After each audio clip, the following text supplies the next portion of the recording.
buhay ni Joseph. For our information, Joseph ay, sabi po natin, who is Joseph? Si Joseph po ay nanaginip, nakita po natin, amen, naalala niyo po ba? Si Joseph po ay tinapon sa balon. Si Joseph po ay paborito ng kanyang tatay na si Jacob. Si Joseph po ay amen? Sino ba mga pogi na anak dito? Ano naman Panginoon? Si Joseph po ay pang-12 anak ni Jacob, pero pang-11 son. No? Kasi ang anak po ni Jacob ay 13, isang babae, 12 lalaki. Amen. Si Joseph po ay was favored in Egypt. Nagiging isa po siya sa makapangyarihan sa Egypt. Amen. Si Joseph po ay ibinenta ng kanyang mga kapatid. No? Si Joseph po ay tinempt ng asawa ni Potiphar. No? Dahil po sa kanyang kapugihan, kaya ingat po tayo dyan, no? Mga Pogi boys yan. Hallelujah. At si Joseph po ay isang dream interpreter, and Joseph forgives his brother.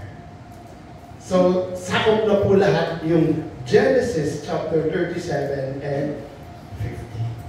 So, malalaman na po natin kung ano po yung buhay ni Joseph. Pero, pag-usapan po natin si Joseph. Si Joseph po also was given the robe ng kanyang tatay. Napakaganda.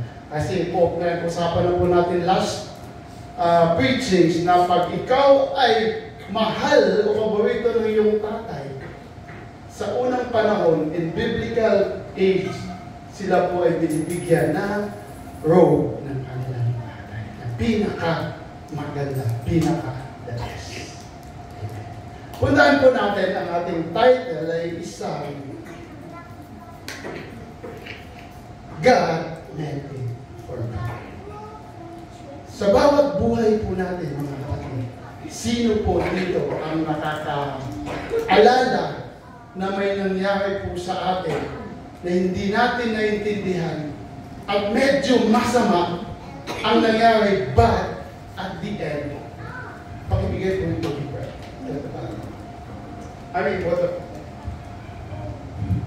Medyo masarap po kasi kumanta, no? Kaya medyo kumati yung lalamunan. Si Joseph po, ang agaya lang po natin, hindi niya po alam kung bakit nangyari sa kanya. But in the end, every evil things that was with Joseph was meant for good. Pag-usapan po natin ang atin pong verse sa umagang ito ay makikita po natin sa Genesis chapter 50 verse 15 to 20. Basahin po natin, and when Joseph's brothers saw that their father was dead, they said, what if Joseph holds...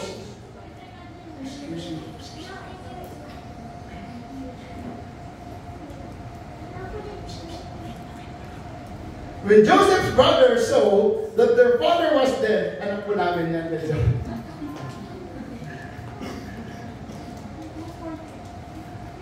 So when Joseph's brothers saw that their father was dead, they said, what if Joseph holds a grudge against us and pays us back for the wrongs we did to him?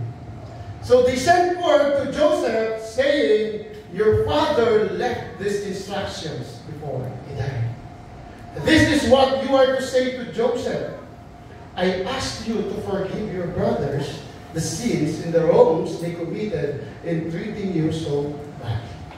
Now, please forgive the sins of the servants of the God of your father. When the message came to him, Joseph wept. 18, his brothers then came and threw themselves down before him. We are your slaves, they said. But Joseph said to them, don't be afraid. I am in the place of God. You intended to harm me, but God intended for good, to accomplish what is now being done, the saving of many lives. Palapakan. Tayo po'y lumuhod sandali at tayo manalangin. Lord God, hallelujah. Panginoon, salamat po sa umagang ito. Diyos, salamat sa iyong banal na presensya, O Diyos. Sa banal na Espiritu na siya nasa amin ngayong umaga, Father God, we know and we pray. And we believe that 2 or 3 are gathered in your name, you are in the midst of us, Jesus. Salamat po sa iyong kabutihan sa bawat isa sa amin. Salamat po sa iyong grasya, O Diyos, na muli kami po, Diyos, ay iyong tinipon. Kami po, Diyos, ay iyong pinag-isa, O God, para ikaw ay aming muli ma-fellowship, O God, makaliig, O Diyos, sa Espiritu at katotohanan. Salamat sa iyong salita na ito, O Diyos, sa umagang ito. Pagpalain mo, Panginoon, ang iyong salita na ito. Speak in the midst of us right now, Lord. Upon these words, Lord God, we believe that this is your words. It will give us help, O God, sa bawat buhay namin, Panginoon. Ingatan mo po kami, O Diyos, upon hearing the word of your word, the word of God, Panginoon. Salamat, Lord, sa kabutihan mo muli, O Diyos. At bigyan mo po kami ng understanding, Lord God, sa aming pag-uusapan sa umagang ito, sa pangalan ni Jesus.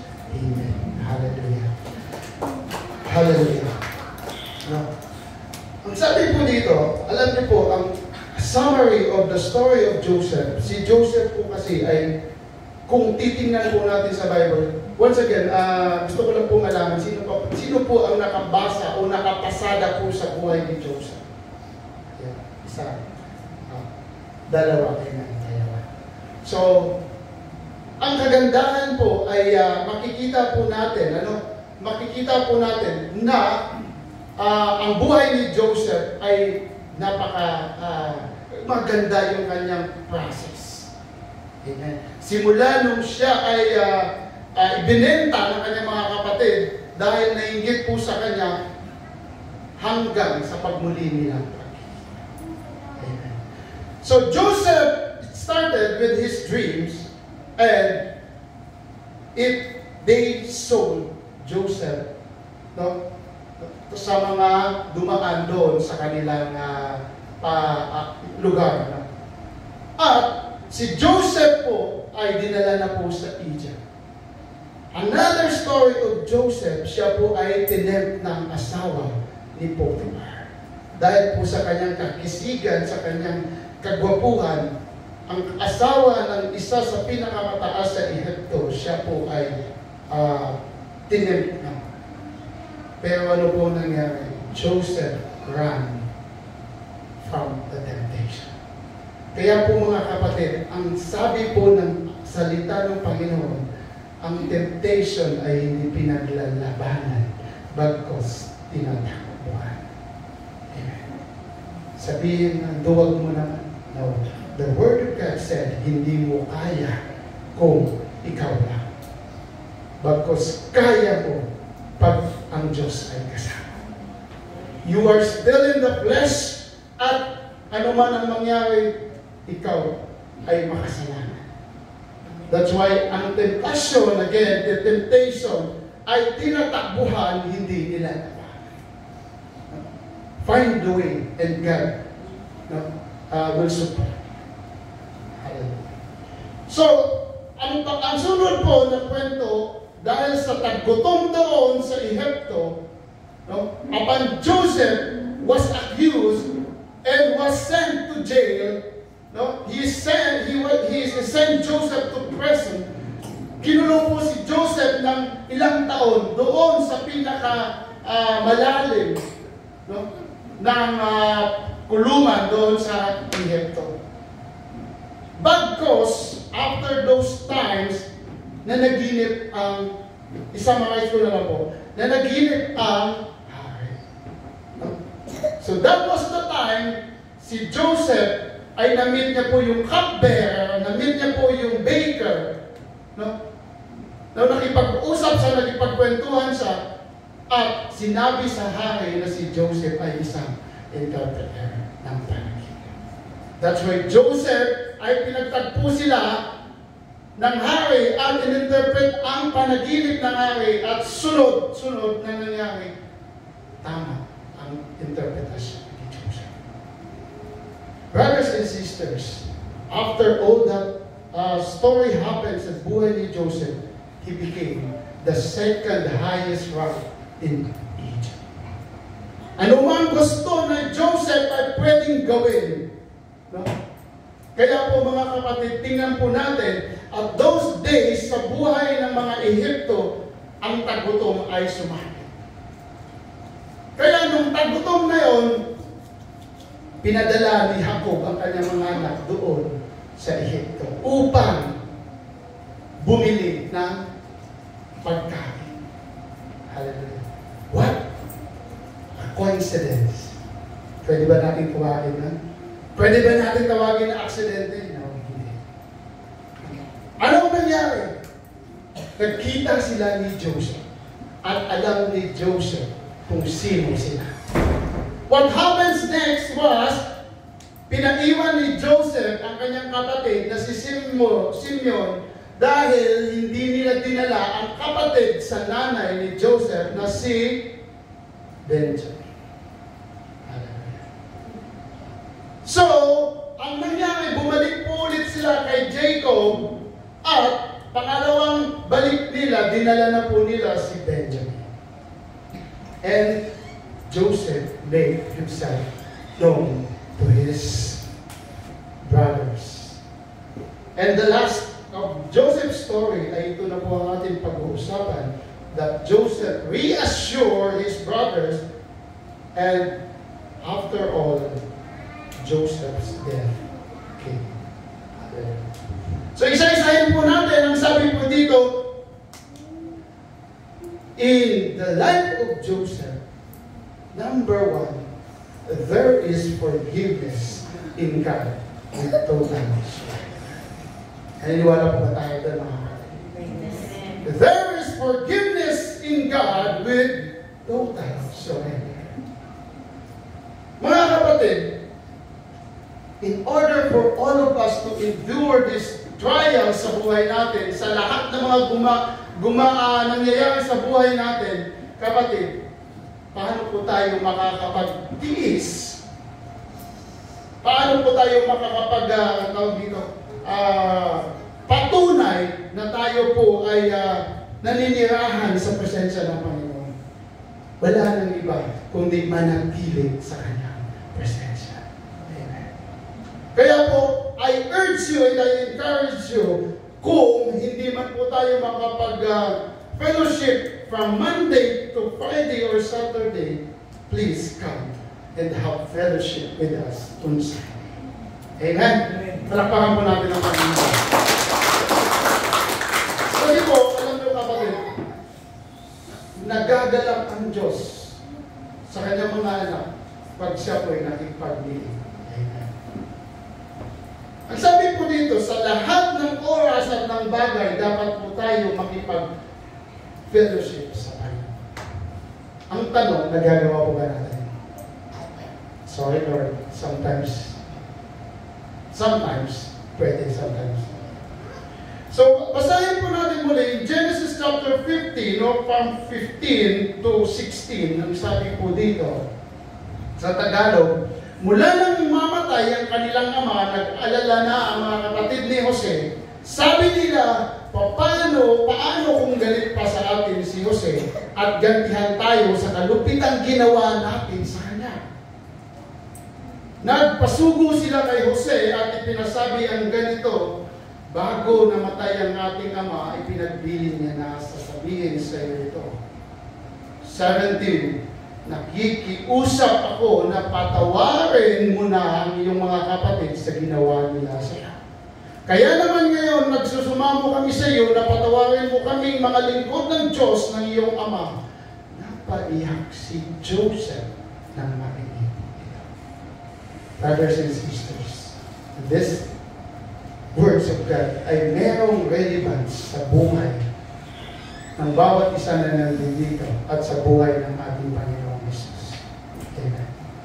Did you see Joseph as Jesus in this story? Amen. Hallelujah. Tingnan po natin mga kapatid. Alam niyo po, ang sabi po dito sa verse na ito, nung pinasabi ng mga kapatid ni Joseph sa kanya, na sabihin sa isang mensahero ni Joseph, na sabihin mo kay Joseph, na pinasabi ng aming ama na patawarin na kami sa aming ginawang kasalanan sa kanya. Alam niyo po mga kapatid, sa palagay niyo ba naniniwala si Joseph sa kanya? Yeah. Joseph knew everything, that it is all done. Umiyak si Joseph bagkus dahil nakita niya na hanggang sa pagkita nila, hindi pa rin nila mahal si Joseph.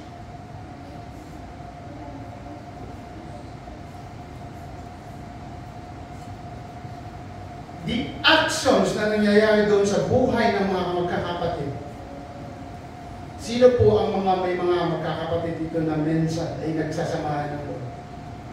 Alam niyo po, this is not the right time na magkaroon ng samaan ng loob sa mga kapatid.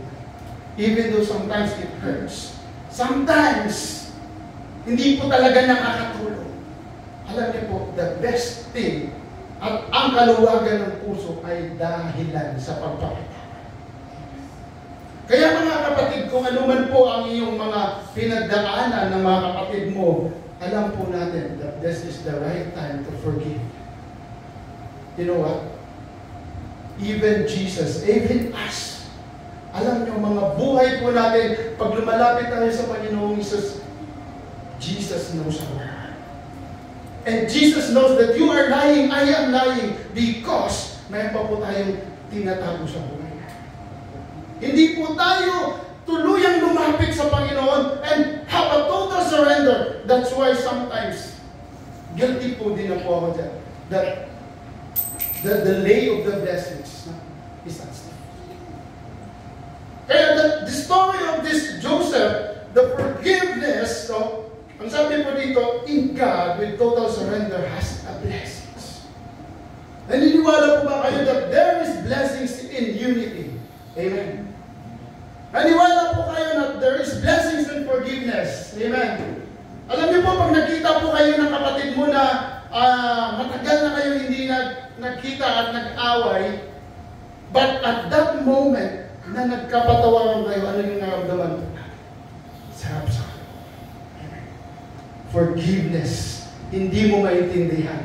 And one thing more, ang sabi po ng salita ng Panginoon, alam niyo po, there is something supernatural na once you release forgiveness sa buhay ng iyong nakakagalit, merong kang naramdaman na hindi mo mawawala.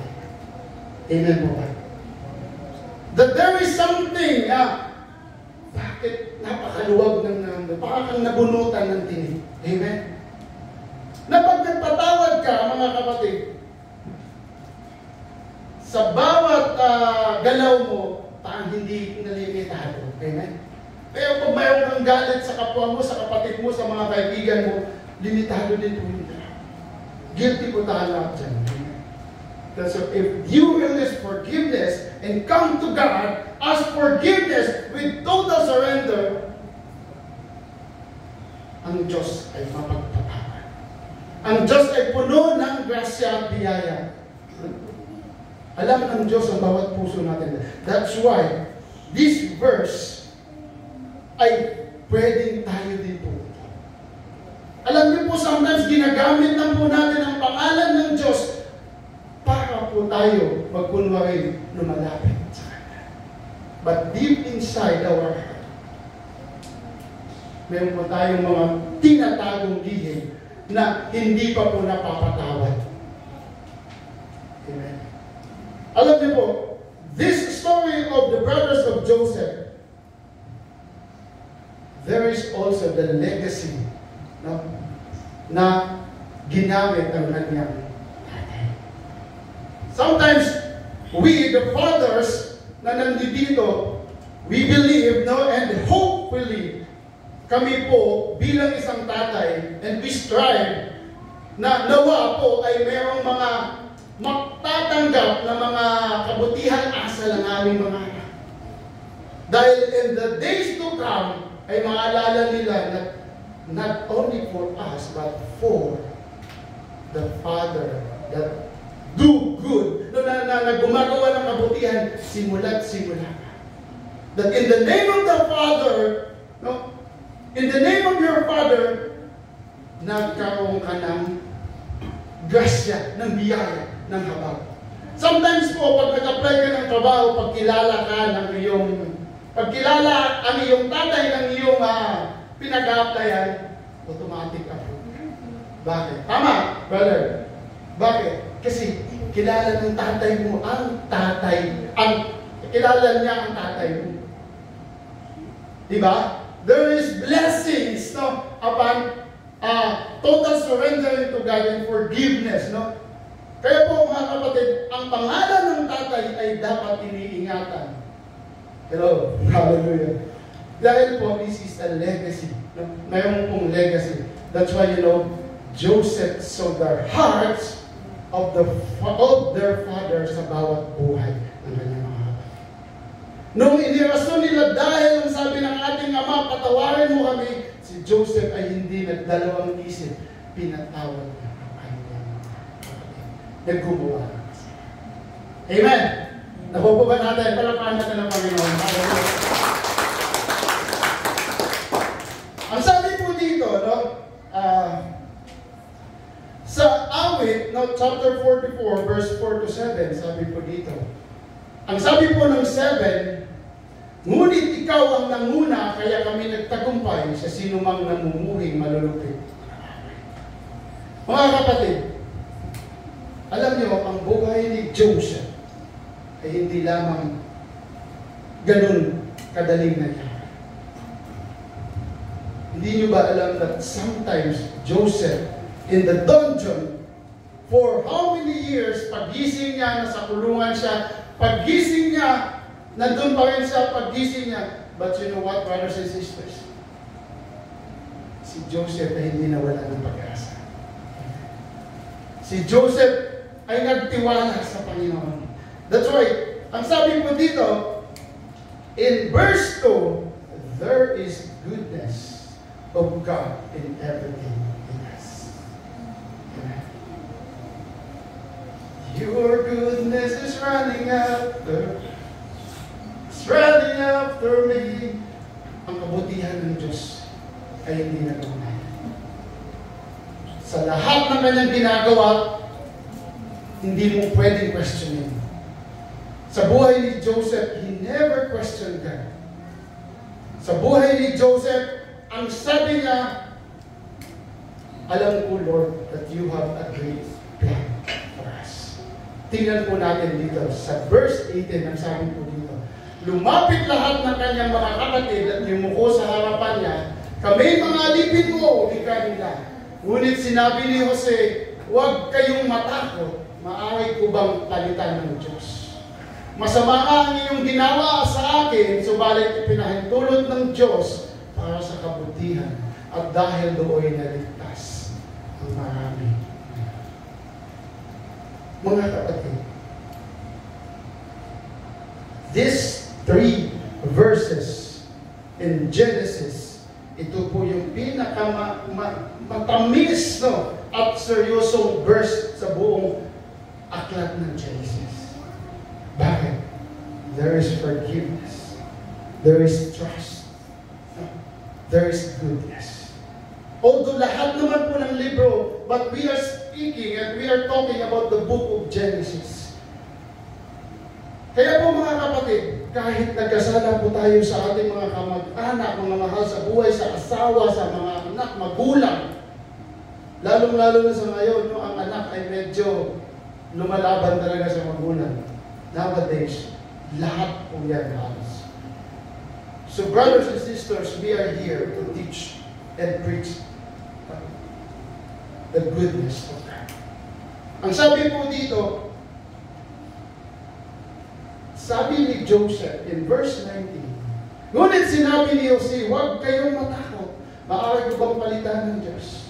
Alam niyo po mga kapatid, ang sabi po ng Panginoon, hindi po ako Diyos na hindi magpatawad. Hindi po ako Diyos na hindi na akuin na lahat kayo ay makasalanan. Kahit si Joseph ay makasalanan, at alam niya na ang Diyos lamang ang makakapagtatawad sa atin. Even his brothers and sisters. So, kaya kapatid, in our lives, if you put vengeance upon your head, na sa mga kamay mo ay inilagay mo. Alam niyo po, minsan may mga ugali po tayo, and this is true. Kahit mamatay man ako, hindi ko patatawarin. Amen? Kahit ano man ang gagawin niya, luluhod man siya sa harapan ko, hindi ko patatawarin. Brothers and sisters, am I in the place of God? Pag ginawa mo yan, hinahamig mo na ikaw ay Diyos. And look, you will see the vengeance of God. The wrath of God. Kasi inako mo na ikaw ay Diyos. Ang sabi ng Panginoon, vengeance is mine. Hallelujah. Ang sabi ng Panginoon, ibigay mo na sa akin ang sama ng loob mo at ako na ang bahala magbigay sa kanila ng tamang katugunan sa nais. Sometimes mga kapatid, alam mo, even kapatid mo, sila yung mga ginagamit sa ating paglakad sa Panginoon. The hindrance, no? Na sometimes, mas lalong nakakagigil pag nakita mo na yung sila mismo ay pinagpapala. That's why it comes to your senses na, Lord, bakit itong mga anak na ito, mga kapatid ko ito, na hindi naman nagtitiwala sa iyo, bakit pinagpapala? That's why, brothers and sisters, sabi ng Panginoon, masama nga ang iyong ginawa sa akin, subalit ipinahintulot iyon ng Diyos para sa kabutihan at dahil doon naligtas ang God can turn bad things into good things. Amen. Sa bawat bubuhay natin, sa buhay ni Joseph, even sa buhay mo mga kapatid, kung ano man pong naranasan mo sa ngayon, hindi mo man alam, at you question, sometimes you question God, kapatid, huwag mo na lang tanungin ang Panginoon.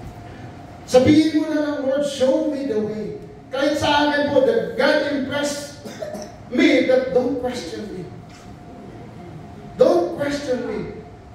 So, sabihin mo na lang, tell me the way. Tell me the way. Bakit nangyayari sa buhay ko? Even sa buhay ko, bakit ganito mangyayari? You know what? Alam ng Diyos kung anong mangyayari sa bawat buhay natin. Amen. Alam ng Diyos kung ano yung lakarin ng buhay natin. But you know what? Sometimes we fail to see the goodness of God. Bakit? Mas tayo po ay lumalapit sa tao kaysa sa Diyos. Amen. Mas ginugusto ba natin lumapit sa Diyos, sa tao, sa tuwing tayo may problema, sa kaibigan kaysa sa Diyos?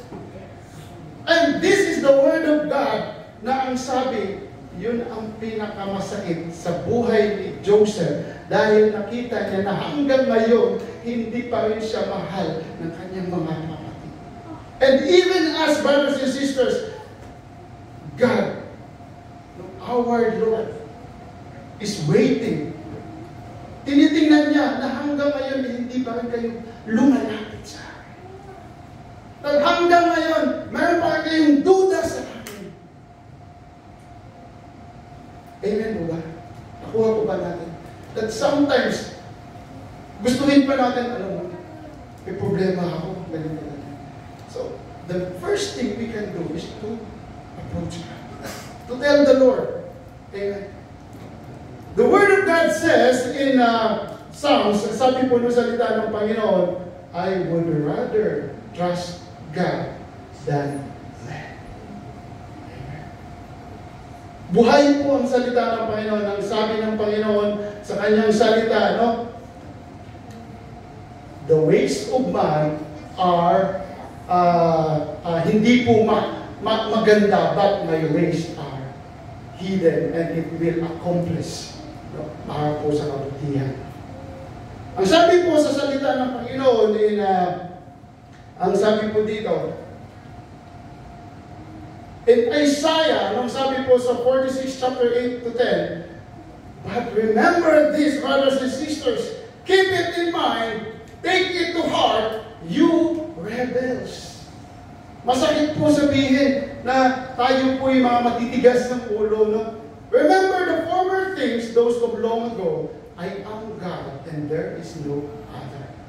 I am God and there is none like me. I made known the end from the beginning, from ancient times what is still to come. I say my purpose will stand and I will do all that I please. Palagpakan natin ang Panginoon. Gagawin ng Panginoon ang kanyang nais sa buhay at sa buhay. And He will make sure na para po sa kabutihan ng bawat isa sa atin. Kaya po huwag po tayong magwala ng pag-asa. There is goodness in God. Amen.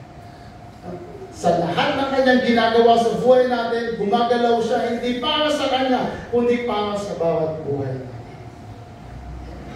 So alam niyo po ang ginawa kay Jacob. Ang sabi po dito, in verse 46, chapter, sabi po dito, ang sabi po in verse 45, chapter 2, si Joseph ay pinadala hindi lamang sa isang bagay na para sa kanya, kundi para sa bawat buhay natin. Lapit natin.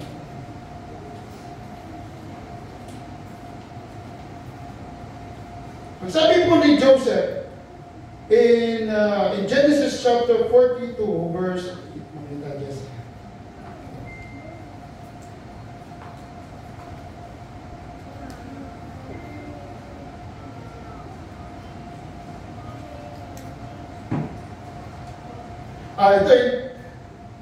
sabi po dito in Joseph, in Genesis chapter 4:32 verse 42-36, 45.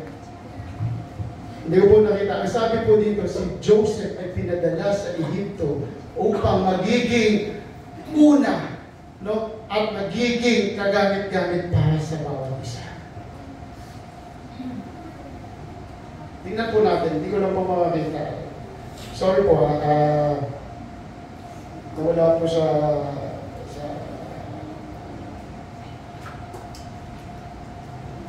you know what nangyari mga kapatid, ang sabi po dito, sa lahat ng ginawa ni Joseph sa buhay ng Panginoon sa buhay ni Joseph, in Jeremiah 29:11, ang sabi po dito, Jeremiah 29:11, for I know the plans I have for you, declares the Lord. Plans to prosper you and not to harm you. Plans to give you hope and a future. Kapatid, lahat po na gagawin ng Panginoon may balak at may plano siya sa buhay. Hindi po ikapahamak ng bawat isa, bagkus ikakabuti ng bawat isa. Amen.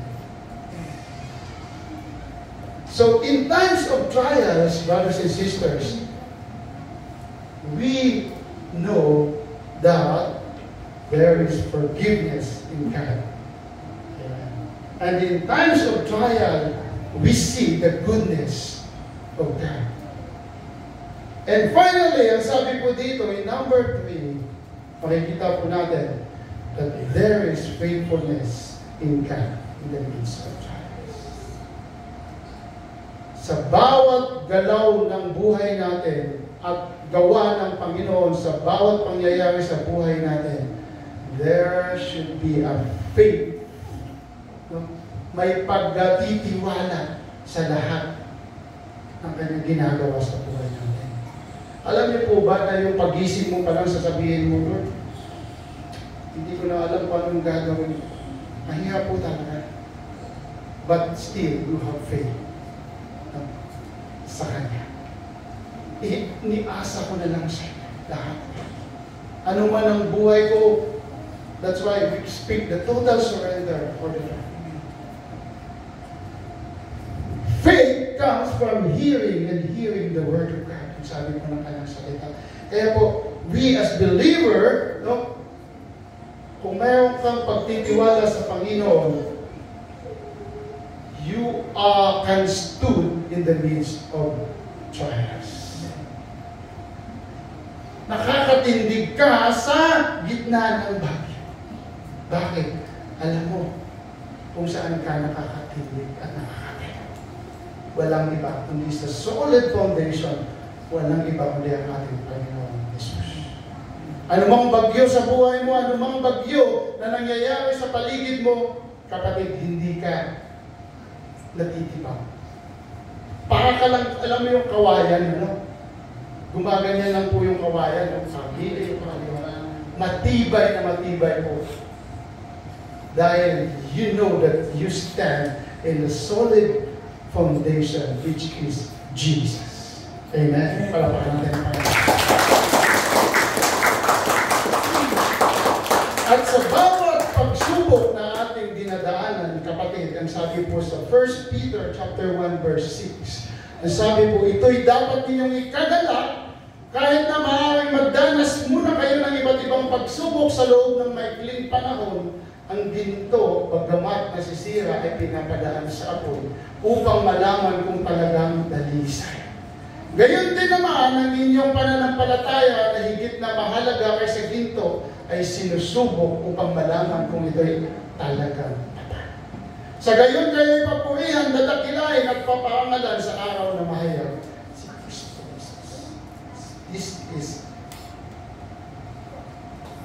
the faith na kailangan po natin. Maaming sitwasyon mo ngayon, kapatid, sa sitwasyon ko magkaiba. Pero, in summary, pareho po tayo na nangangailangan ng Panginoon. Amen. Ikaw na nandito, kapatid, tayo na nandito. That's why we are here, not only to praise and worship God, but mayroon din po tayong pangangailangan that we only know that only Jesus can answer all these things. Amen. Napakasarap lang. Alam niyo po, napakasarap lang na magtiwala talaga sa Panginoon. Dahil anuman pong gagawin mo, alam mo, nandyan si Lord. Lord, bahala ka na sa buhay ko. Lord, bahala ka na sa exam ko as a student. Lord, bahala ka na sa mangyayari sa mga anak ko. Lord, you know what? That's why we speak. No? A total surrender to Jesus. There is peace, there is joy na mangyayari sa buhay mo kung ikaw ay nagtitiwala sa Kanya. Amen. Hallelujah. And the reason that why we trust God, brothers and sisters, because it is not only in this place, but it is also for eternity. Amen. Amen. Hanggang po sa ating paglisan sa lugar na ito, tayo ay makakasama ng Panginoon. Gaya po ng sinabi natin, no? You have to start now and be rejoiced later. Rather than start later and weep later. The salvation is now, kaya ngayon muna, kapatid, puntahan si Lord. Ngayon muna, kapatid, kaibiganin si Lord. Ngayon muna, kapatid, kausapin si Lord. The Lord is here. Kanina po ang sarap ng presensya ng Panginoon. Amen. Damang-dama po natin, napakasarap. So, hindi lang po dito, alam ko po that Jesus lives within us. Kaya po, ang sabi nga po sa salita ng Panginoon, kung pangit, sorry po sa term, kung pangit man po ang nangyayari sa paligid mo, but because you have Jesus within you, everything is beautiful. Amen? Hallelujah. I speak it for myself also. Kahit totoo po yun. Kasi nakikita mo po, gera dito, lindol dito, baha doon. Katabi mo, sama ng loob sa'yo, lahat, katrabaho mo, boss mo, no? simangot sa'yo, kapatid, totoo po yun. That sometimes, hindi lang sometimes, ugaliin mo. If Jesus is within you and me, everything is... Amen! Eh, ang gaganda at pumogi natin. Ano? Hallelujah! Palakpakan natin sila. Yun po dapat ang magiging perspective and lifestyle natin. So, sometimes kasi po, alam mo, namiss ko po yung mga youth dito, wala po sila. Alam niyo po, sorry but this is true. Sometimes I open Facebook, hindi lang sometimes, many times, tinitingnan ko din po yung mga friends ko. Kaya nga friends kita, friends tayo eh. So kailangan mo din titingnan. So sometimes medyo mahirap po na makikita mo na mayroong sama na loob doon sa Facebook. Ang sakit sa kalooban, di ba? So sometimes, we have to shout out only the name of Jesus. Kahit masakit po sa kalooban mo, sabihin mo na lang, Lord, ikaw na bahala. Sometimes, tinitingnan mo, friend mo di ba? That's why tingnan mo. So sometimes, magtataka na lang kayo na hindi po kami nag-heart o hindi po ako naglalay kasi sama din po ng loob. But, if it is only for good, heart na yan. Sometimes, sabihin mo nga sa katabi, bakit ka nag-heart dyan? Hey, friends. Diba? So, mga kapatid, ang buhay po natin, kailangan talaga natin i-develop, and it is a process. Kailangan po magiging paggamit, paputol po tayo minsan ng mga sanga-sanga sa buhay natin. Ibig mo sabihin, it's pruning time. Kailangan po na upang tumayo ka ng matindi, ng matiwasay, ang lahat ng mga sagabal sa buhay mo, ipapaputol natin. Amen. So, and it will make us stronger. Bakit? Dahil alam po natin na nakatayo tayo sa Panginoon na. Amen. Hallelujah. Thank you, Lord. Ang sabi po sa 1 John chapter 5 to 4-5, for every child of God defeats this evil world. And we achieve this victory through our faith. Kaya po tayo nananalo o nagkaroon ng katagumpayan dahil po sa ating pananampalataya sa Panginoon. And who can win this battle against the world? Only those who believe that Jesus is the Son of God. Amen! Thank you. Hallelujah. Ang paganda po na salita ng Panginoon. Only those who believe that Jesus is the Son of God. Minsan po, pag nagalit po talaga tayo, o kahit ako man, ang hirap po talaga na bawiin mo din yung lumalabas sa bibig po natin. Amen? So that's why sometimes if Jesus is with us, it is, mayroon pong control na nangyayari sa buhay natin.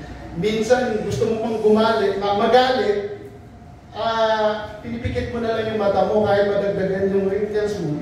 Okay lang, kaysa sa maghihirap na magsalita na magbitaw na sa atin. Natututo na din po ako. Amen. Hallelujah.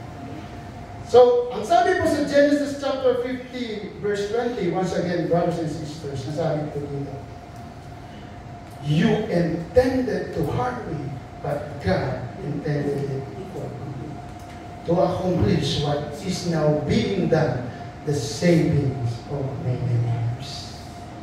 Alam niyo po, ang sabi ko nga kanina, ang sabi ko na in Genesis chapter 45 verse 5, dito po sa ating conclusion, wala dyan, Jess. Yan. Ngunit, huwag na ninyong ikalungkot ang nangyari, huwag ninyong sisihin ang inyong sarili sa ginawa ninyo sa akin. Sinabi po yan ni Joseph sa kanyang mga kapatid. Ang Diyos na nagpadala sa akin dito upang iligtas ang aking buhay. Hindi po aksidente ang nangyari kay Joseph. Hindi po ang kanyang mga kapatid ang nagtunay na gumawa ng paraan. But sometimes God allowed it for good.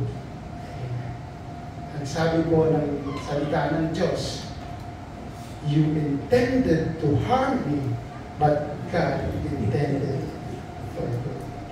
Alam nyo, kung hindi po nabinta si Joseph, nabinta.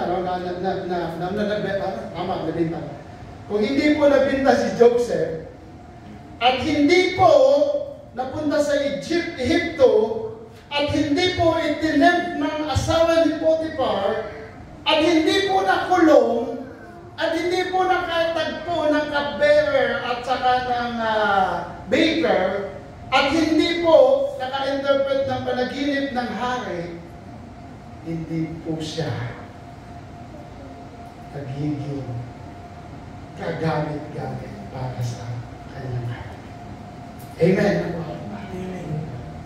Hindi po siya kagamit-gamit. That's why Joseph suffered all these evil things sa buhay niya.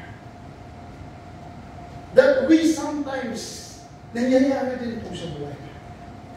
Hindi natin alam na ito pong mga bagay na pinapagtataka po natin na bakit hindi po nangyayari ang hinihiling ko. Bakit napakatagal matupad yung pangarap ko. Si Joseph po ay nangyari sa kanya for 13 years. Then, siya po ay nagiging kagamit-gamit sa That's why yung sabi niya sa chapter 45 kanina, no?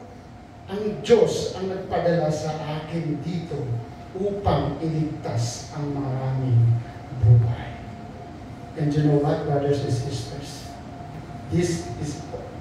Ito ay simula ng kanilang reconciliation ng mga kapatid. At ito po ay simula ng pagkita niya ng kanyang tatay. Amen. There is forgiveness, no, sa mga pangyayari sa buhay ni Joseph, and there is goodness, and most especially dahil po sa kanyang pagtitiwala sa Panginoon. Hindi po siya nawalan ng pag-asa. Siya po ay napaka-buting tao, siya po ay nag-antay na nagiging kagamit-gamit. What the enemy meant for evil, God turned it for good. Kaya hindi po tayo magtaka, mga kapatid, that sometimes something happens sa mga palibot natin na hindi kaganda-ganda, hindi kaaya-aya. The enemy wants it for, the enemy meant for evil, God wants it for good. You know what? Itong siya, mga kapatid. Hindi lang po si Joseph ang ginawa bilang isang magamit-gamit ng Panginoon. That's why I told you, if you see the life of Jesus sa buhay ni Joseph. Jesus was sent by the Father in this world. Ang sabi po sa John 3:16, sapagkat gayon na lamang ang pag-ibig ng Diyos sa sangkatauhan, kaya ibinigay niya ang kanyang kaisa-isang anak, upang ang sinumang sumampalataya sa kanya ay hindi mapahamak, kundi magkaroon ng buhay na walang hanggan. Amen? As Joseph did, Jesus is the great and ultimate Savior. You know, Jesus was sent by God the Father in order for the ransom of many, as Joseph did. Amen. He is the front runner. He is the front liner. For whom? For us sinners. Amen. That's why sometimes Jesus wept because hindi po tayo sumusuko sa Kanya ng total surrender. At hindi po tayo totally involved at nagtitiwala sa Kanya. Mas nagtitiwala pa po tayo sa sinasabi natin kanina, kapatid, kaibigan, kapwa nating no? So that's why, brothers and sisters, as Jesus did, no? He gave His life on the cross in order for all of us to be saved. Si Jesus po, sa pamamagitan niya, tayo po'y nagkaroon ng buhay at tayo po'y naligtas. As Joseph did, niligtas niya sa bilang, no, sa mga taglutom na nangyari sa Egypt. Ang sabi po sa kanilang salita ng Diyos kanina, in order to save many lives. What happened in the cross? Tingnan po natin yung cross na. Si Jesus na nagpasakit, mas sobra pa sa ginawa kay Joseph. Si Jesus na ipinako, binayubay, hinataw, no? Namatay dahil sa ating mga kasalanan upang tayo'y maligtas. Amen? Are we happy, church? Come on, hallelujah! Alam mo, napakabuti ng Diyos. Ang sabi po niya sa Ephesians chapter 2 verse 10, kung ano tayo ngayon ay gawa ng Diyos. At sa pakikipag-isa natin kay Kristo Jesus, ay nilikha niya tayo para sa mabubuting gawa na inihanda niya noong una pa man upang gawin. Alam niyo, ang mga anak ng Diyos ay advance. Ang mga anak ng Diyos ay sineseparate niya na yan for His glory. For His purpose. Bakit? Advance po ang mga anak ng Diyos. Kaya po, sabi po dito, no, kung ano tayo ngayon ay gawa ng Diyos sa pagkag-isa natin kay Kristo Jesus at nilikha niya tayo para sa mabubuting gawa na inihanda niya nung una pa man upang gawin natin. Kapatid, dinako ka ng Panginoon, iyasatan. Ikaw, girlie, dinako ka ng Panginoon dito, hindi na by accident. Ikaw, bro, alam mo, hindi aksidente ang pagtawag sa iyo ng Panginoon. Ikaw, brother, lahat po tayo, hindi dinako dito dahil may plano ang Panginoon sa bawat buhay. Amen! If the enemy wants it for evil, God wants it. Sa bawat buhay natin, alam mo, kung ikaw ay pumunta lang dito para makisaya, kung ikaw ay pumunta dito, God knows your heart. The enemy wants to distract you, but God wants you to be saved.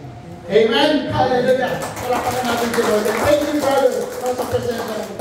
Hindi ka pinabayaan ng Diyos. Hindi po tayo pinabayaan ng Diyos. Ikaw, brother John, ang nag-invite sa iyo, wala dito. You know what? Kanya-kanya po tayong plano. No? Itinalaga ng Diyos sa mga buhay natin. Ikaw, brother Stephen, no? Lahat po tayo. Alam ng Diyos ang buhay natin. That's why what we did is to trust God, ask forgiveness from our sins, and see the goodness. Palakpakan natin ang Panginoon. Tayo po yung tumayo at tayo po yung mawid. Let's sing the goodness of God. Hallelujah. Thank you, Lord God.